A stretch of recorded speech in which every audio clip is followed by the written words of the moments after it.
So, hey, I'm still having trouble with my van. That's why I'm going to go ahead and teach sharpening inside my Mercedes van while the countdown happens. I'm Mike the Sharpener, and this is where I'm going to teach you about what I know while I'm waiting for my repairs. So, here we go.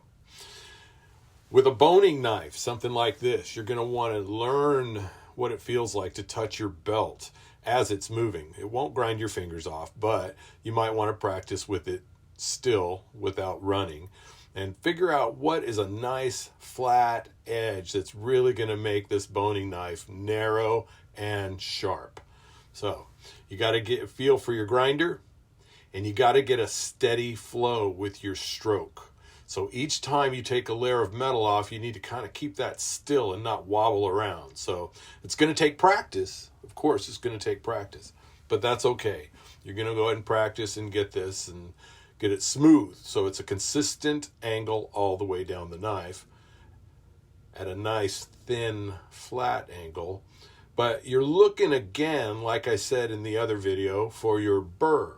So you're trying to raise a burr on this metal so that you know that you've ground it all the way to the edge at the desired angle that you've chosen. So you can see the burr there on the edge. So it's a very thin flap of metal.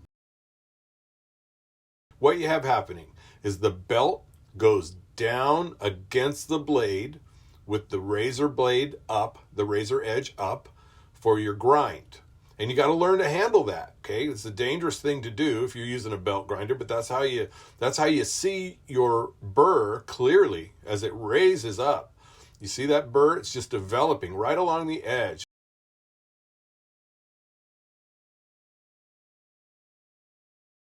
You grind into the edge and you buff away from the edge. So you got to make sure you know that. You'll figure it out really quick when your buffer throws the knife at you a couple times.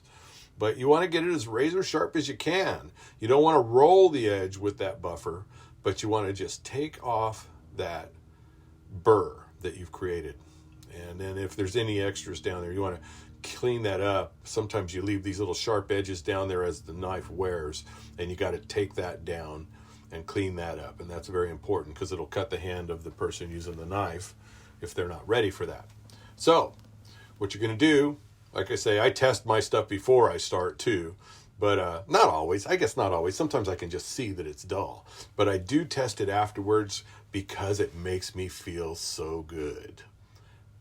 Thanks a lot. Talk to you soon.